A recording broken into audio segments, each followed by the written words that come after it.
Dans Romains chapitre 11, et je vais faire la lecture du texte. On est en train ici de faire une série sur les perfections de Dieu. Et ce matin, on va parler que nous connaissons un Dieu qui nous dépasse. Un Dieu, on l'a chanté, saint, élevé, tellement au-dessus de tout ce qu'on peut penser, imaginer. On a un Dieu grand. Et on va s'attarder surtout à un texte, bien que je vais citer d'autres versets dans l'Écriture, mais je veux surtout m'attarder au texte de Romains, chapitre 11, versets 33 à 36. Je vais faire la lecture du texte. Ô profondeur de la richesse, de la sagesse et de la science de Dieu, que ses jugements sont insondables et ses voies incompréhensibles, car qui a connu la pensée du Seigneur? Ou qui a été son conseiller? Qui lui a donné le premier pour qu'il ait à recevoir en retour? C'est de lui, par lui et pour lui que sont toutes choses. Donc, à lui la gloire dans tous les siècles. Amen.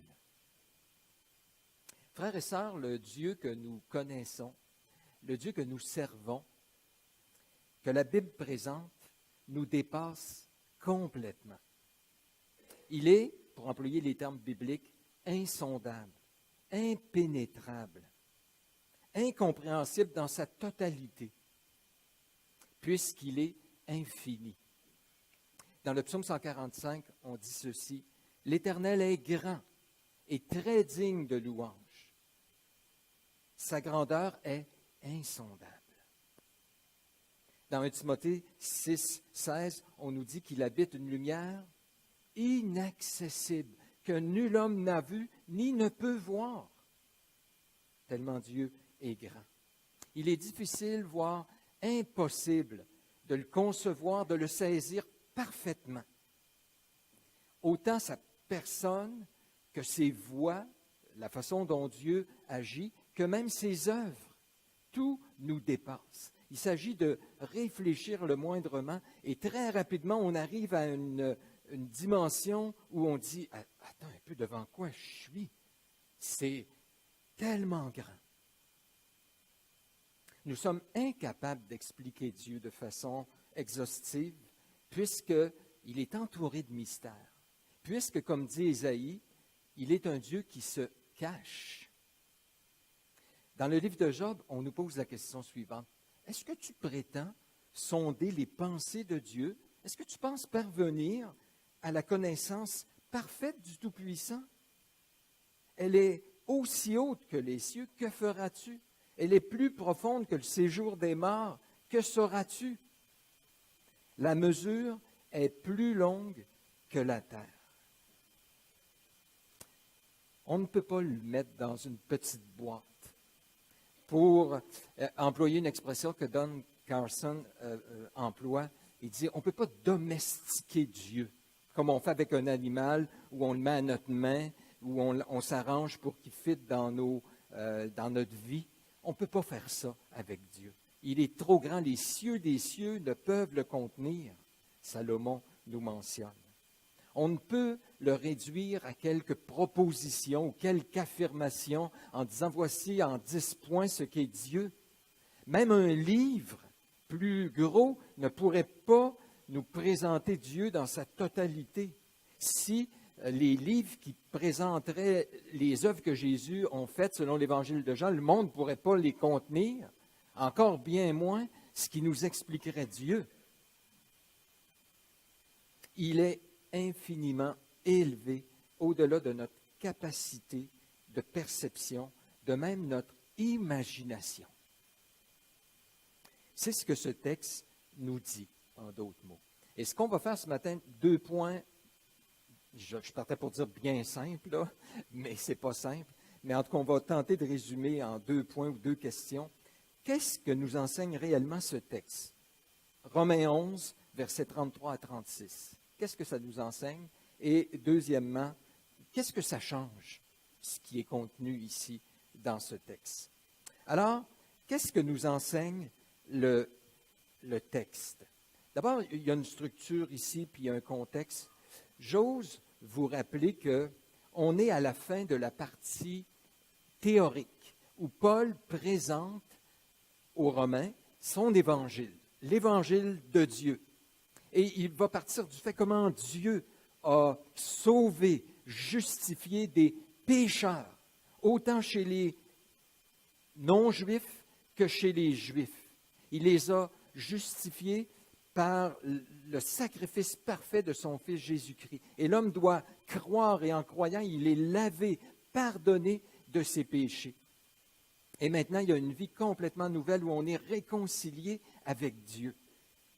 Et ça, c'est chapitre 1 jusqu'au chapitre 8. Chapitre 9, aller jusqu'à chapitre 11, puis ce texte termine le chapitre 11. Là, il nous fait un peu l'histoire de la rédemption, puis il met ensemble comment Dieu a d'abord commencé par Israël, ensuite est passé aux nations, va revenir à Israël, mais comment il agence tout ça pour faire en sorte que tous, sans exception, ce qu'ils ont besoin, c'est de la miséricorde de Dieu. Et après nous avoir tout expliqué, on pourrait dire, c'est le temps de passer à la partie pratique. Romains chapitre 12. Romains 12, 13, 14, 15, 16, ça c'est vraiment la partie pratique. Le chrétien, on présente l'Évangile, il passe à l'action.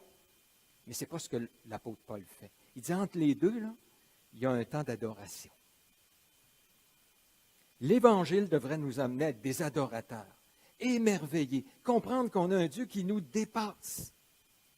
Et de cette adoration, le croyant, ensuite, se met à l'œuvre. C'est du trop-plein de ce qu'il comprend de Dieu, même si c'est une connaissance imparfaite, mais de ce qu'il connaît de l'Évangile, dans un esprit d'adoration, d'émerveillement, il se met à l'action.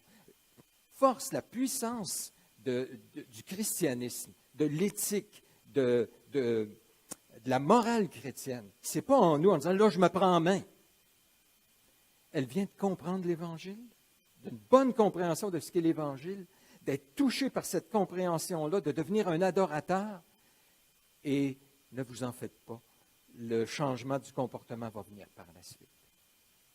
Mais c'est ça le contexte ici.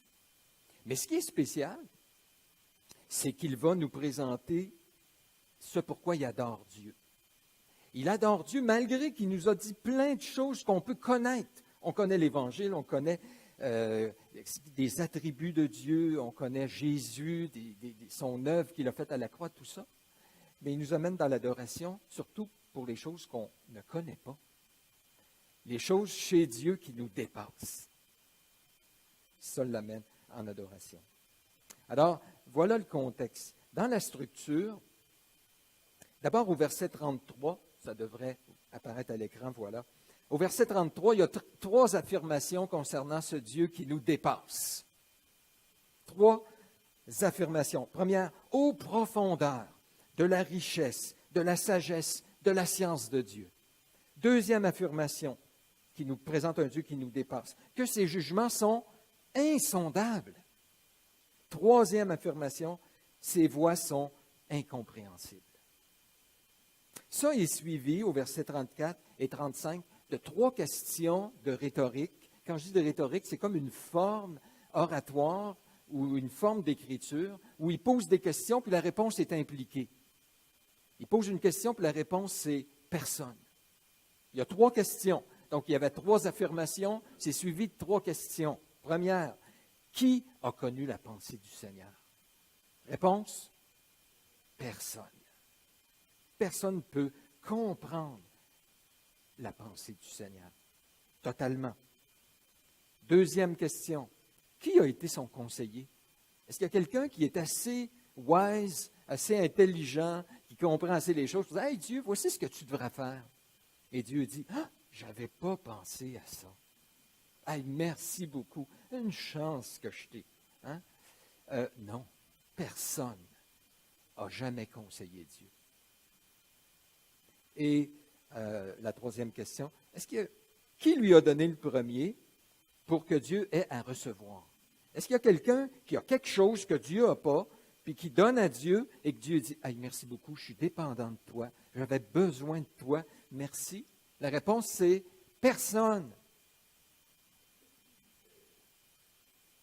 Donc, un Dieu qui est dans une catégorie supérieure, inatteignable. Il n'y a aucun homme qui est capable de le conseiller, de lui dire quoi que ce soit, puis de le comprendre totalement.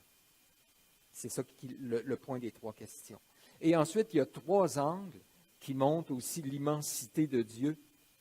Verset 36, c'est de lui, par lui et pour lui que sont quoi? Toutes choses. De lui, ça veut dire que toute chose qui existe, parlons entre autres des choses créées, tout vient de lui, l'origine. Tout est par lui. Ça veut dire que tout ce qui est en branle, le mouvement, Dieu soutient toutes choses, c'est par lui que les choses arrivent. Et tout est pour lui. Il est le but ultime de toutes choses. Tout pointe vers lui. Tout est, en d'autres mots, pour sa gloire. Et il est en train de répondre parce qu'il y a un quart qui n'est pas nécessairement dans le texte en français, mais qui est là dans l'original. Il pose la question, verset 35, « Qui lui a donné le premier pour qu'il ait à recevoir en retour? Car c'est de lui, par lui et pour lui qui sont toutes choses. » Alors, est-ce que Dieu reçoit quelque chose? Non, c'est de lui. Tout lui appartient, tout vient de lui. Il est le Créateur, il est à l'origine.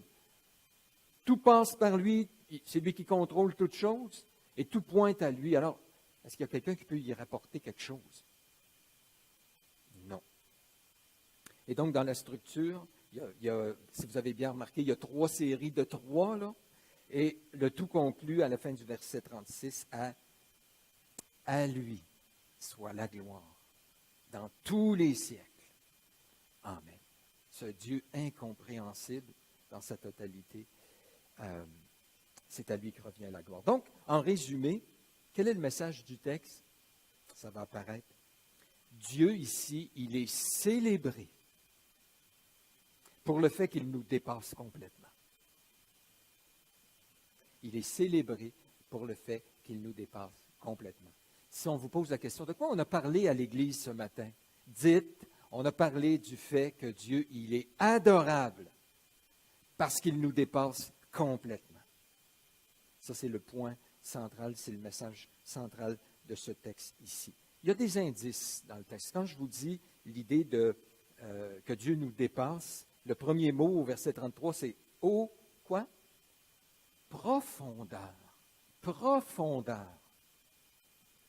C'est la distance, la profondeur, c'est la distance en dessous de la surface. C'est utilisé souvent pour mesurer la terre. C'est quand il nous dit que la petite graine est tombée dans un sol peu profond, c'est le même mot profondeur, donc peu de distance de la surface. Pierre, il lui est dit d'avancer son bateau en pleine eau, c'est en profondeur d'eau littéralement, ça veut dire qu'il y a beaucoup d'eau en dessous. Et c'est une expression qu'on retrouve aussi dans les Corinthiens 2,10, les profondeurs de Dieu. On nous dit que l'Esprit Saint sonde tout, même les profondeurs de Dieu. Ça veut dire la sagesse, l'intelligence, la puissance, les voies de Dieu, la profondeur de cela, l'Esprit Saint, lui, comprend tout ça. S'il y a un verset dans la Bible qui nous présente que le Saint-Esprit est Dieu, c'est ce verset-là. L'homme, lui, ne peut pas comprendre. Les anges ne peuvent pas comprendre. Mais le Saint-Esprit, lui, sonde la profondeur de Dieu. Une sonde, vous savez, quand c'est employé pour des bateaux, tu descends une sonde, puis à un moment donné, tu arrivais dans le fond. Et ça te donnait ta distance. À cette heure, on a des sonars. Mais imaginez là, que tu le descends. Tu n'as plus de corde. Tu rajoutes de la corde. Bien, quand on tente de comprendre Dieu, c'est profondeur infinie. Il y a toujours plus. Profondeur. Trois aspects sont mentionnés de la profondeur. Aux profondeurs de la richesse, aux profondeurs de la sagesse, aux profondeurs de la science de Dieu, verset 33. Ensuite, tu as le mot insondable. Que ces jugements sont insondables. c'est encore l'idée de sonde, en tout cas dans notre mot en français. Dans l'original, le mot insondable, la définition du dictionnaire, c'est se dit de ce qui est impossible à comprendre sur la base d'un examen ou d'une investigation minutieuse. Tu t'arrêtes et tu tentes de comprendre n'importe quel aspect de Dieu, sa personne, n'importe quel de ses attributs, ses œuvres qu'il fait, même la création. Puis tu essayes, et malgré un examen minutieux, rigoureux, tu ne le comprends pas totalement. Ah, tu saisis des aspects, mais jamais totalement. C'est insondable, verset 33. Verset 33, incompréhensible. Encore là, il faut le comprendre, il faut le saisir par on ne peut le comprendre totalement. Ça ne veut pas dire qu'on ne peut pas comprendre du tout Dieu. Je vais revenir là-dessus. Mais on ne peut pas le comprendre de façon exhaustive, dans sa totalité. Les trois questions nous amènent là aussi. Je vous dis que le message, c'est que Dieu est insondable. Comme je l'ai dit tout à l'heure, les trois questions nous amènent dans cette direction-là. Dieu, on ne peut pas tout le comprendre. Mais, qu'est-ce qu'on fait face à ça? On se décourage, on se dit, ah, qu'est-ce que tu veux? Paul célèbre Dieu. Et les indices dans le texte, il y a un petit mot très important. C'est quoi votre premier mot au verset 33? Oh! Ça veut dire quoi ça? Oh! Oh, profondeur! Oh! Ça veut dire quoi? Wow! Wow! Puis même, il y a un petit mot au verset 33, la deuxième phrase. Que! Ça veut dire quoi ça? Que! Ça veut dire combien? Combien? Comment ces jugements sont insondables? Ça démontre un émerveillement, ces mots-là. On pourrait le traduire par « wow », un émerveillement. Et une adoration, parce que tout, on appelle ça une doxologie ici, verset 33, après nous avoir tout écrit, 1 à 11, l'apôtre Paul, la théologie, sa réflexion sur Dieu, sur son œuvre, l'amène à l'adorer. Vous faites de la théologie? Vous êtes des théologiens? La théologie bien faite, saine, amène à l'adoration. Si ça vous amène à vous enfler, à vous voir comme supérieur, il y a un problème. La théologie nous amène à voir combien Dieu est grand, nous dépasse, nous humilie, ne nous décourage pas, mais nous amène à célébrer Dieu, parce qu'on a un Dieu si grand. Donc, en résumé, de quoi nous parle le texte ici? Dieu, je le répète, est célébré par le fait qu'il nous dépasse complètement.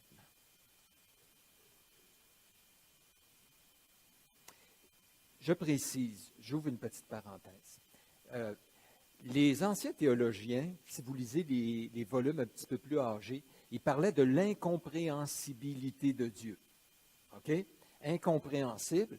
Mais sauf que ce qu'on doit réaliser, c'est que dans le vieux français, le mot incompréhensible voulait dire qu'on ne peut pas comprendre totalement. Nous, quand on dit incompréhensibilité, on pense, ça ne se comprend pas pantoute. Alors, il faut faire attention quand on lit ces textes-là. Ça, c'est vraiment ce qu'ils veulent dire. Dans les textes les plus modernes, on va parler qu'on ne peut pas comprendre Dieu totalement, de façon exhaustive. C'est pour ça que moi, j'aime mieux un titre bien québécois. On a un Dieu qui nous dépasse complètement, qui nous échappe. Les gens qu'on appelle les agnostiques, c'est leur position, eux. C'est de dire, il y a un Dieu qui existe, probablement, parce qu'ils ne sont pas non plus très, très forts, là, mais probablement qu'il y a un Dieu qui existe, mais de toute façon, on ne peut pas le connaître. S'il existe, il est trop élevé, puis il est dans une autre dimension, puis on ne peut pas le connaître. Nous, notre position comme évangélique, avec l'Écriture en main, c'est de dire, on a un Dieu grand qui nous dépasse, mais on peut le connaître. Réellement, véritablement.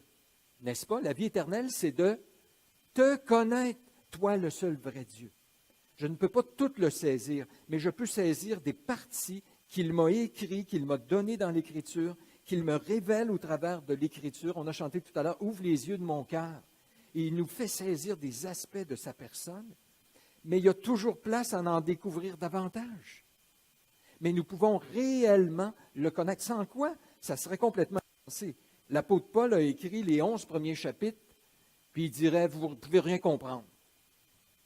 On dirait, ben pourquoi tu as écrit ça d'abord? On perd notre temps, tu as perdu ton temps à l'écrire, puis on perd du temps à le lire si on ne peut rien comprendre, si Dieu est complètement incompréhensible. Mais son idée, c'est de dire, regardez bien, je vous ai apporté, au travers des premiers chapitres, des vérités, des aspects. Méditez, appropriez-vous de cela. Mais gardez toujours en tête que ce que vous saisissez, ce n'est pas la totalité. Puis qu'il y a toujours place à grandir dans cette compréhension-là.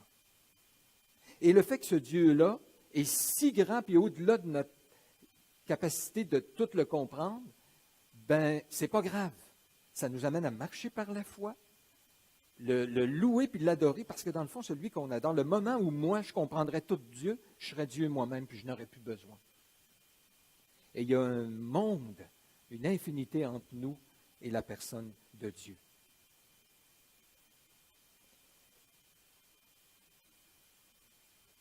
Qu'est-ce qui nous dépasse chez Dieu, selon le texte, très rapidement? Et profondeur de sa richesse, au verset 33. Ô profondeur de la richesse. La richesse de Dieu, bien sûr, il y a l'idée que toute chose lui appartient. Mais il est souvent employé dans le contexte du salut. La richesse de sa grâce. Il nous est dit, méprises-tu les richesses de sa bonté, de sa patience, de sa longanimité? Dieu, il est riche en miséricorde. Vous saisissez un aspect de l'amour de Dieu, pas vrai? Vous saisissez un aspect de sa miséricorde. Mais Paul dit, il y a une profondeur infinie. Continuez à méditer. Ah, des fois, on la saisit si peu qu'on a l'impression qu'il ne nous aime plus, qu'il ne nous aime pas. Profondeur de la richesse, toutes les provisions que Dieu nous donne. Il y a tellement un beau verset. À moi qui suis le moine de tous les saints, la grâce a été accordée d'annoncer aux païens les richesses incompréhensibles de Christ. La richesse de Dieu, c'est Jésus. Puis Paul dit, il y a une profondeur là, Jésus, ce qu'on a en lui.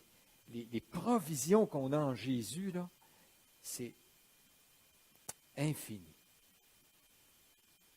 Ensuite, il parle de la profondeur de sa sagesse et de sa science. Dieu, son intelligence n'a pas de limite, nous dit le psaume. Il sait parfaitement le passé, il sait parfaitement le présent, il sait parfaitement le futur. Il nous connaît, chacun de nous.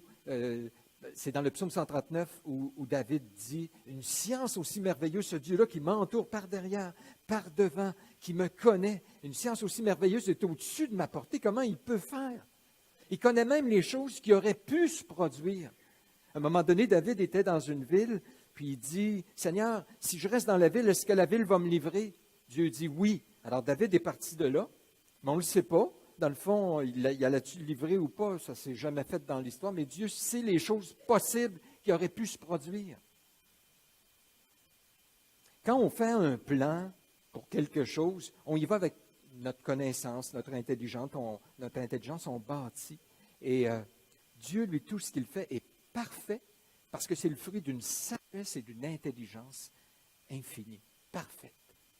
Et ça devrait nous amener à avoir confiance en lui. Donc, sa sagesse et sa science, au verset 33. Ses jugements et ses voies, verset 34, sont infinis, insondables. Que ces jugements. Et les jugements ici, ça ne parle pas de ces jugements comme juge à la cour. Tu sais, quand on dit qu'il y a quelqu'un, il manque de jugement, c'est sa capacité de penser, de réfléchir sur les choses. Et ces voies, donc, il y a comme une espèce, il y a une partie commune entre les jugements, les voies de Dieu, les pensées de Dieu. En d'autres mots, c'est tout ce que Dieu pense et exécute, tout ce qu'il fait est infini. Essaye de comprendre ça totalement. Tu n'y arriveras pas. Ses jugements, ses voies, ses pensées aussi. Deuxième question, qu'est-ce que ça change qu'on ait un Dieu qui nous dépasse? Qu'est-ce que ça change? Un, et c'est très clair dans le texte, ça nous pousse à l'adorer. Un peu partout dans l'Épître aux Romains, l'apôtre Paul, alors qu'il mentionne des vérités, il tombe en adoration devant Dieu. À un moment donné, il parle de Jésus, puis il dit, « Ah, Jésus, lui, le Dieu éternel. » Et il tombe en adoration. Chapitre 9, verset 5. Mais là, tout à coup, quand il pense au fait qu'il adore Dieu pour ce qu'il connaît, mais quand il pense aux choses, même qu'il ne connaît pas, ça l'amène à adorer Dieu parce que Dieu est tellement grand, tellement supérieur. Et tout le texte ici est une adoration, est une doxologie, pour employer les grands mots. Vous connaissez Proverbe 25, verset 2? Oui, mais je vous le cite au cas où vous vous rappeliez pas. La gloire de Dieu, c'est de cacher les choses. Pensez à ça. Ce qui fait que Dieu est glorieux, là, c'est qu'il y a des choses qu'on ne saisit pas, qui sont cachées à nos yeux. Ça, c'est la gloire. Puis il dit, la gloire du roi, c'est de sonder les choses. On doit de plus en plus tenter de comprendre. Mais la gloire de Dieu, vous l'adorez pour cela. J'espère, frères et sœurs, que quand vous lisez l'Écriture, puis que vous arrivez, puis vous méditez sur l'éternité de Dieu, laissez aller vos méninges, là. Et Dieu est éternel. Ça devrait vous emmener à quelque part à une dimension, si vous réfléchissez, méditez suffisamment, à dire, ça me dépasse. Et je t'adore, Seigneur. Quand vous vous mettez à réfléchir que Dieu a donné son Fils, Jean 3,16 qu'on connaît tous par cœur, on devrait se mettre à réfléchir et de dire, quoi? Dieu le Père a donné Dieu le Fils. Il a donné sa vie à la croix. Son amour est insondable. Je ne peux pas comprendre ça. Alors, j'en comprends suffisamment, je me sais aimer, mais que tu es grand, et ça devrait nous emmener à l'adorer, n'importe quel aspect. Deuxième chose, qu'est-ce que ça change? Ça devrait nous pousser à être humbles, à éviter l'orgueil spirituel. Ah, moi, ça fait 30 ans que je suis chrétien. J'ai lu ma Bible une fois par année. Puis je connais pas mal tout ce qu'il y a là-dedans. J'ai commencé même à la lire un petit peu moins, là, parce que c'est toutes des choses que je sais.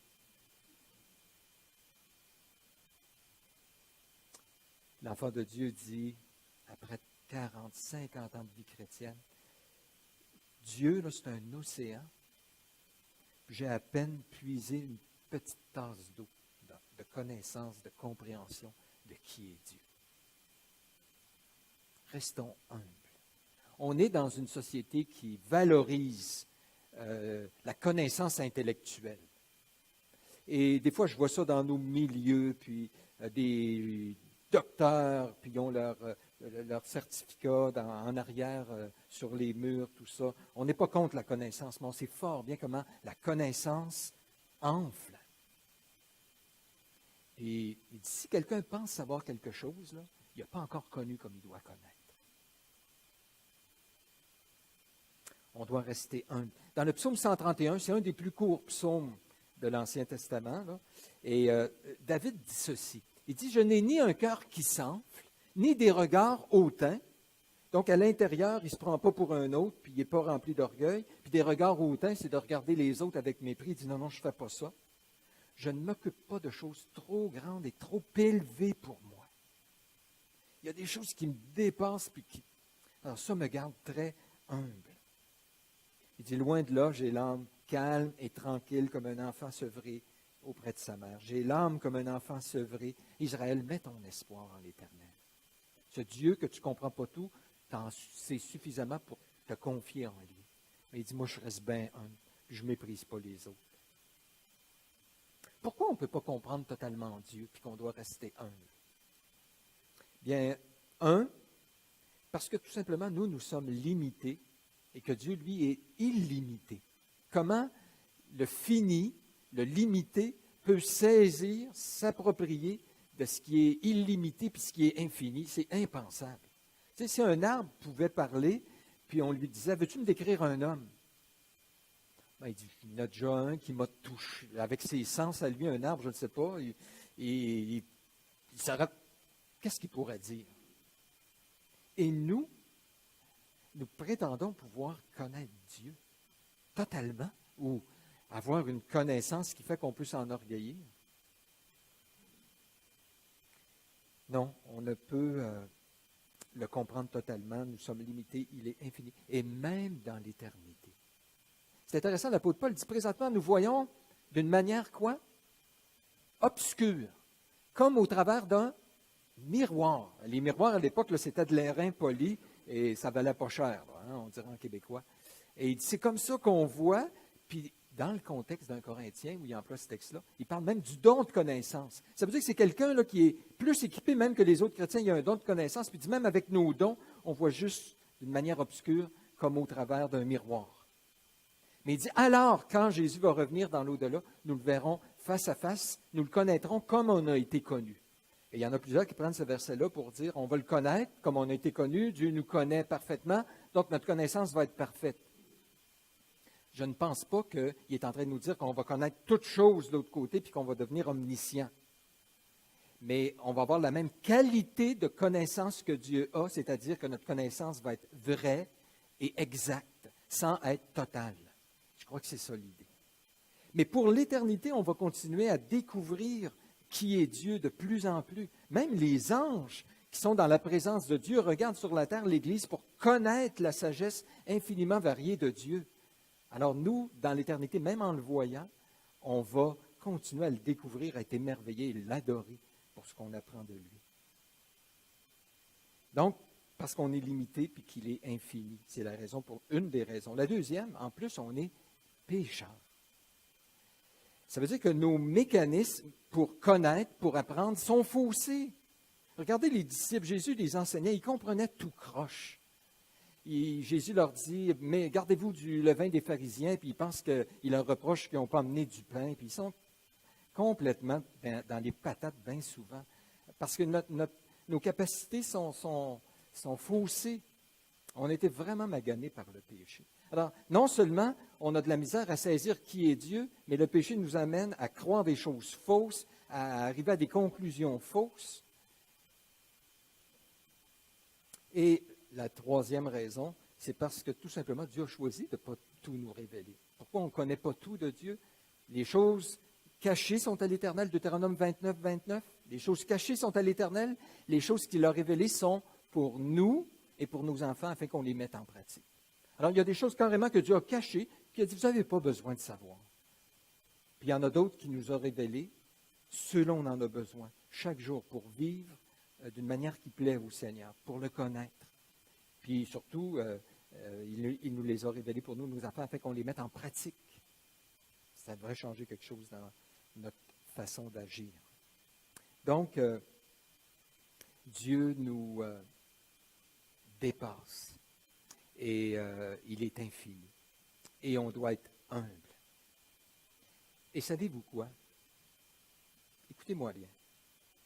Ça veut dire que régulièrement, frères et sœurs, vous allez être dépassés, perplexes, confus. Régulièrement, vous n'aurez pas de réponse à vos questions. Même des fois frustrés en lisant l'Écriture, en tentant d'expliquer ce qui vous arrive du mieux que vous pouvez.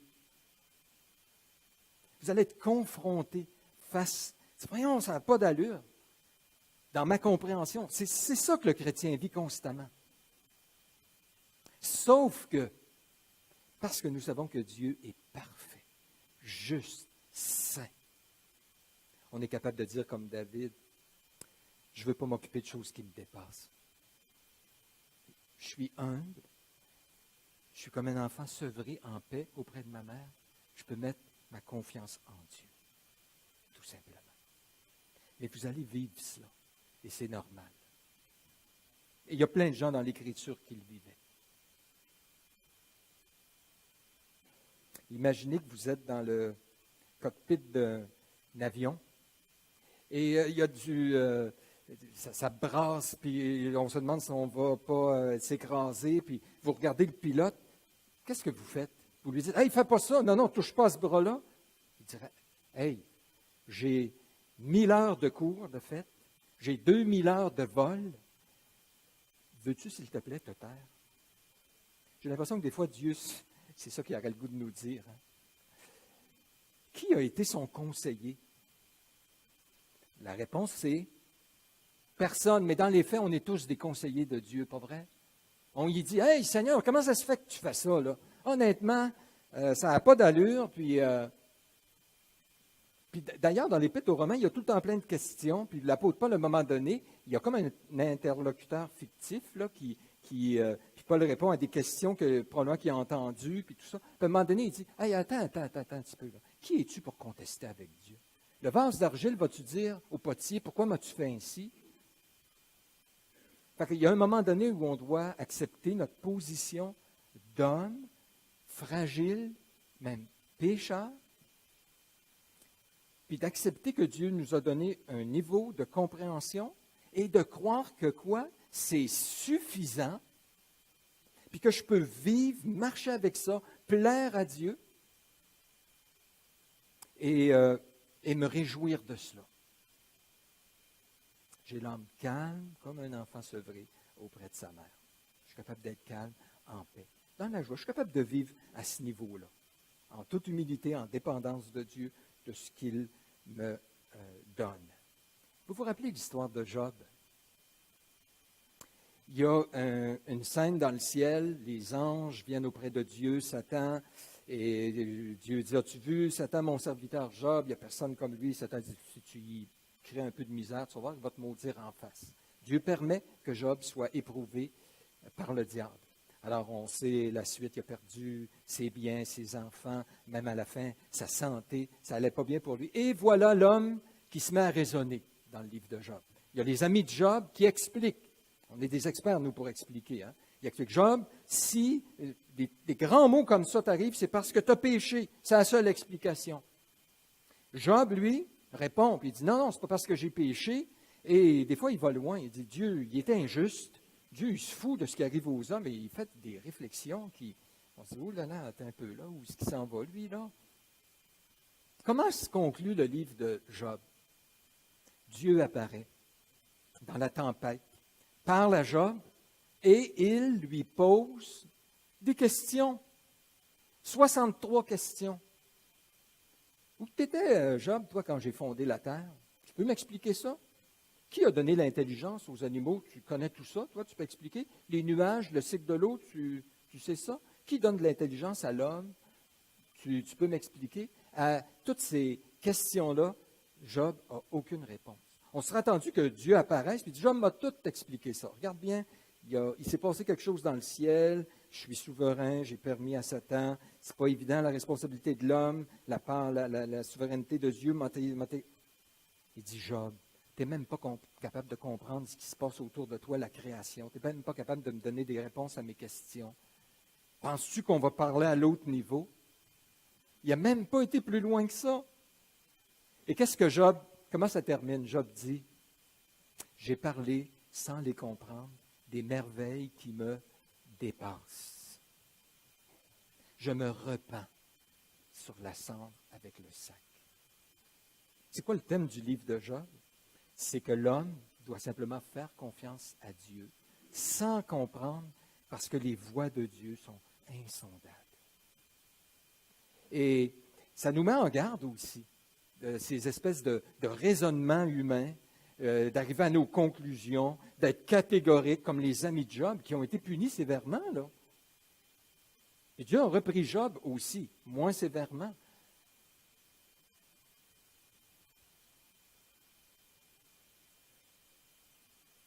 Nous devrions éviter de critiquer Dieu, de contester avec Dieu, de conseiller Dieu, de tenter Dieu. Seigneur, on a besoin de nourriture. Peuple dans le désert. Ah non, on ne mangera pas de la manne comme ça là, pendant 40 années, ça n'a pas d'allure. On veut des cailles.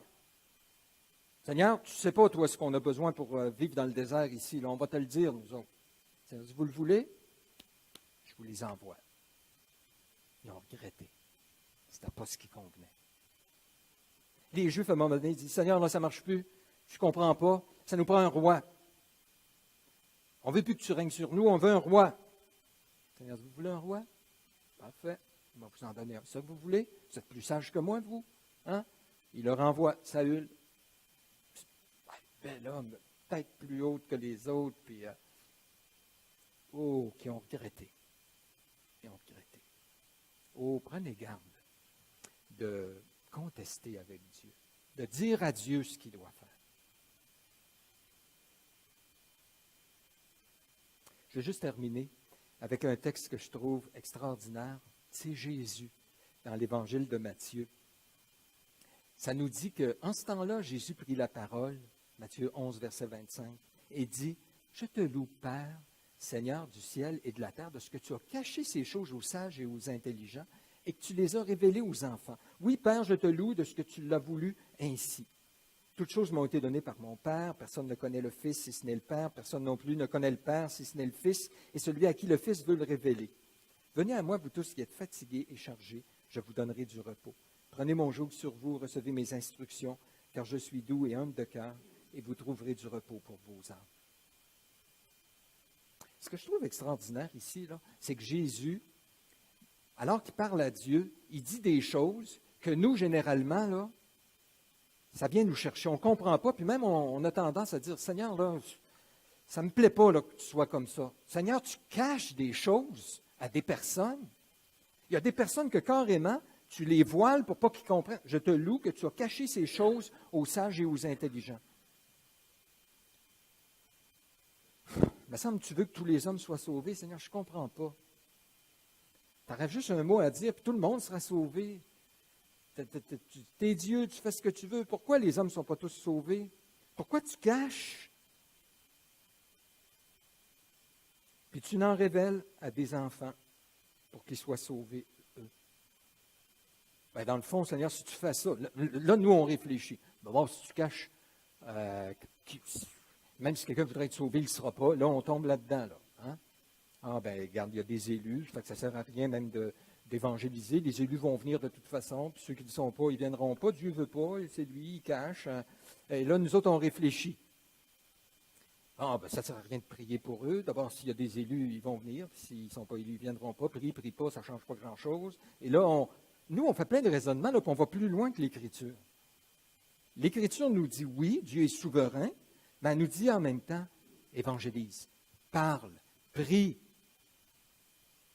Ah, mais comment je mets tout ça ensemble? Moi, je ne te demande pas de comprendre, je te demande d'obéir. Fais-moi confiance. Mais ce que je trouve le fun, là, c'est que Jésus, lui, qui est confronté à la même chose que nous, il dit, « Je te loue, Père. » Est-ce que tu as caché ces choses aux sages et aux intelligents et que tu les as révélées aux enfants? Je te loue. Puis tout de suite, il va plus loin puis il fait un appel. « Venez à moi, vous tous qui êtes fatigués et chargés, et je vous donnerai du repos. » À nous autres, on regarderait ça et on dirait, ben, comment tu veux qu'il y aille à toi si tu lui caches des choses? Puis, ça, c'est notre raisonnement, là, nous. Hein? Jésus ne se casse pas la tête avec ça. Il dit, Dieu, il est Dieu, et je peux le louer pour certains points, puis je peux en même temps faire une invitation, puis je peux prier pour des perdus, puis je peux évangéliser, vouloir les gagner. Oh, notre réflexion. Et maintenant, je ne suis pas en train de dire qu'il ne faut pas réfléchir.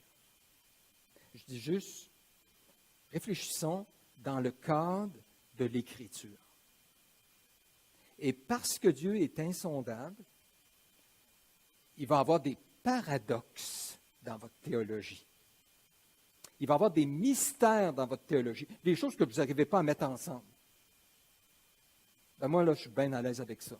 Ma théologie, là, Je crois que Dieu est parfaitement souverain, qui a élu des gens avant la fondation du monde, que tout ce qui arrive, il n'y a pas un oiseau qui tombe sans que ce soit la volonté de Dieu. Il n'y a pas de dé qui tombe puis qui met un numéro sans que ce soit Dieu. Il contrôle tout. Mais en même temps, je suis responsable. Puis je vais être imputable. Puis tous les hommes vont être imputables. Ce n'est pas Dieu qui fait le mal. Il n'est pas l'auteur du mal. Alors comment je mets tout ça ensemble? Je ne sais pas, mais je crois aux deux. Je crois que l'Écriture est parfaitement divine, inspirée totalement de Dieu. C'est la parole de Dieu. Je crois en même temps qu'elle a été écrite par des hommes, que c'est la parole de Paul, c'est la parole de Pierre puis de Jean. Je crois que Jésus est parfaitement homme, parfaitement... Je crois à la Trinité, comment on peut être un et trois.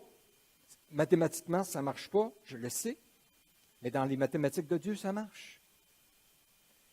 Et donc, votre théologie va avoir des mystères, des paradoxes, des apparences de contradiction, mais dans la pensée de Dieu, il n'y a jamais de contradiction. Mais dans notre perspective à nous, mais faisons comme Jésus. Louons Dieu et obéissons. Amen. Allons dans la prière. Alors, je vais inviter un grand nombre parmi vous de faire des courtes prières bien fort pour qu'on puisse dire Amen à votre prière. Je vais inviter les musiciens à s'avancer pour qu'on continue dans la célébration de notre Dieu